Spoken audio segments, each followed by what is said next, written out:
मेरे YouTube channel निराला Hindi classes में आपका स्वागत है मित्रों। और आज हम बात कर रहे हैं BA पार्ट 3 में एक निबंध की किताब लगी हुई है जिसमें हजारी प्रसाद द्विवेदी का कुटज नाम का एक निबंध जो है लगा हुआ है।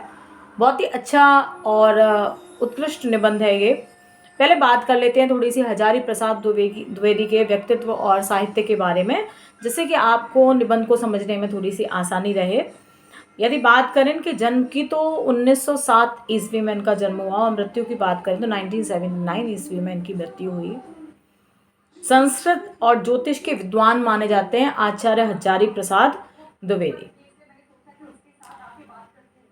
गुरुदेव रविंद्रनाथ टैगोर के आमंत्रण पर ये शांति निकेतन में हिंदी के प्राध्यापक बनकर गए। काफ़ी अच्छा शांत साहित्यिक वातावरण वहाँ इन्हें प्राप्त हुआ और साहित्य साधना के लिए इनकी वो जगह वरदान साबित हुई। और वहाँ से हिंदू विश्वविद्यालय काशी में हिंदी के प्रोफेसर बनकर के वो गए बनारस। यदि बात करें पद्म भूषण की उपाधि से उनको सम्मानित किया गया था। बहुमुखी प्रतिभा के धनी माने जा सकते हैं आचार्य हजारी प्रसाद द्विवेदी। बाण भट्ट की आत्मकथा, चारु चंद्रलेखा, पुनर्रवा, अनामदास का पोथा, ये उपन्यास उनके द्वारा लिखे गए। नाथ संप्रदाय, सूर साहित्य, हिंदी साहित्य की भूमिका, हिंदी साहित्य का आदिकाल, कबीर, संदेश रासक, विचार प्रभा, अशोक के फूल, कुटज, विचार विमर्श, विचार और वितर्क, कल्पना, हमारी साहित्यिक समस्याएं, ये सारे के सारे इनके निबंध संग्रह। इस तरह से आप समझ सकते हैं कि विपुल साहित्य इनके द्वारा लिखा गया। यदि एक निबंधकार के रूप में द्विवेदी जी की विशेषता पहचाने तो विचारात्मक निबंध उन्होंने लिखे हैं, आलोचनात्मक निबंध लिखे हैं, गवेषणात्मक निबंध लिखे हैं, सांस्कृतिक, साहित्यिक, वैयक्तिक सभी प्रकार के निबंध इनके द्वारा लिखे गए हैं। ललित और गंभीर निबंध जो निबंध की विधाएं हैं वो भी इनके द्वारा लिखी गई हैं। और मानवतावादी विचारधारा से मंडित इनके निबंध माने जाते हैं। पांडित्य, सरसता, गंभीरता, विनोद प्रियता, प्राचीनता और नवीनता का समन्वय इनकी निबंधों की विशेषता मानी जा सकती है। बहुत ही रोचक तरीके से इन्होंने कुटज नामक निबंध में जो है एक छोटा सा पौधा है, जंगली पौधा कुटज, उसकी जीजी विशा को रेखांकित करने का काम किया है। जैसे सामान्य वर्ग का कितना महत्व है, वैसे ही ठीक इसका महत्व है जो विपरीत परिस्थितियों में भी जीवित रहता है। कौन? कुटज। तो पहले मूल संवेदना की बात कर लेते हैं कि निबंध की मूल संवेदना क्या है। तो जो आपका ये निबंध है हजारी प्रसाद द्विवेदी का कुटज जो है हिमालय पर्वत पर सूखी शिलाओं के बीच में उगने वाला एक जंगली पौधा है। उसमें सौंदर्य और सुगंध न होते हुए भी मानव के लिए वो एक संदेश देता है। कुटज अपनी अपराजेय जीवनी शक्ति जो है उसमें उसके कारण और अपनी आत्मनिर्भरता और विषम परिस्थितियों में भी शान से जीने की जो उसकी क्षमता है और मानव को भी वो यही संदेश देने का काम करता है कि परिस्थितियां चाहे कितनी विपरीत क्यों ना हो, आप उसमें अब बहुत बेहतर तरीके से आप जो कर सकते हैं उसको आप करें।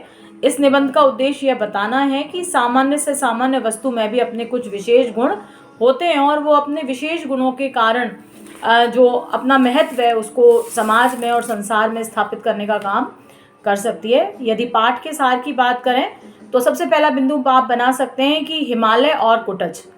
ऐसा माना जाता है कि जो हिमालय पर्वत है वो शोभा, जो पर्वत होते हैं वो शोभा के निकेतन होते हैं, घर होते हैं शोभा के। हिमालय को तो पृथ्वी का मानदंड माना जाता है।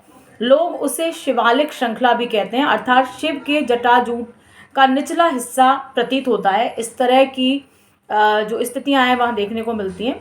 वहाँ काली काली चट्टानें और उनके बीच शुष्कता को झेलकर भी कोई छोटा सा एक ठिगना पौधा जो मस्त मौला सा दिखाई देता है। भयंकर गर्मी की मार झेल करके, लू झेल करके, बेहया की तरह जो है पत्थरों की कठोर छाती को चीर करके गहरी खाइयों से रस खींचकर कैसा बना रहता है, सरस बना रहता है। ये विशेषता है कुटज की जो हिमालय की क्षेत्र में, हिमालय की पर्वत श्रृंखला पर जो है पाया जाता है। अब इसका अगला बिंदु आप बना सकते हैं नाम से रूप की पहचान। हिमालय पर्वत पर लगे ठिकने से पौधे या पेड़ जो है उसको लेखक ने पहचानने का प्रयास किया, लेकिन पहले वो पहचान नहीं पाता। और फिर वो मानता है कि नाम के बिना जो है रूप की पहचान करना संभव नहीं है, ऐसा उनको लगता है हजारी प्रसाद द्विवेदी को। लेखक को उसका नाम याद नहीं आता है। वैसे तो लेखक नया नाम भी दे सकते हैं और उसके लिए वो बहुत सारे नाम देखते भी हैं, सोचते भी हैं, किंतु नाम तो वही होना चाहिए जो वास्तव में समाज की स्वीकृति जिसको मिल गई हो। तभी लेखक को याद आता है कि इस छोटे से ठिगने से पौधे का नाम तो कुटज है। तो कुटज नाम याद आ जाता है उनको। और अगला बिंदु आप बता सकते हैं कि बुरे समय का साथी यानी गाड़े का साथी। संस्कृत साहित्य का एक बहुत ही परिचित नाम है कुटज, लेकिन कवियों ने सदैव इसकी उपेक्षा जो है वो की है। कालिदास ने यक्ष द्वारा मेघों की जो अभ्यर्थना कराई थी, उस समय कुटज के फूलों की ही अंजलि अर्पित करवाई थी। ऐसे समय में जब कोई फूल नहीं था, मुसीबत के समय इसी के द्वारा पूजा संपन्न करने के कारण इसे गाड़े का साथी कहा गया है। उसके बाद अगला जो बिंदु है, इसकी अपराजेय जीवनी शक्ति आप मान सकते हैं। कुटज जो है पौधा जैसा इसका नाम और रूप है, उस दोनों से ही एक ऐसा है, अपराजय है और जीवनी शक्ति अपनी जीजी विषा की जो घोषणा है उसको करने का काम करता है। भयानक गर्मी है, थपेड़े खाकर भी हरा भरा बना हुआ है। पाताल की छाती चीर कर ये अपना जो प्राप्त है उसको वसूलता है, भोग्य को खींच लेता है। यही प्रेरणा कुटज मानवों को भी देता है। उसे प्रतिकूल परिस्थितियों में भी किसी के सामने गिड़गिड़ाना नहीं चाहिए, ना ही किसी के आगे घुटने टेकने चाहिए, दांत नहीं निपोड़ने चाहिए, वरन अनवरत चिर संघर्ष करते रहना चाहिए। मनुष्य को स्वयं के लिए नहीं बल्कि सबके कल्याण के, सर्व के लिए न्यौछावर होना चाहिए। ये संदेश जो है वो कुटज का ये पौधा देता है। इसके अलावा एक और बिंदु बना सकते हैं आप कि स्वावलंबी कुटज। सुख और दुख तो किसका विकल्प है? मन का विकल्प है।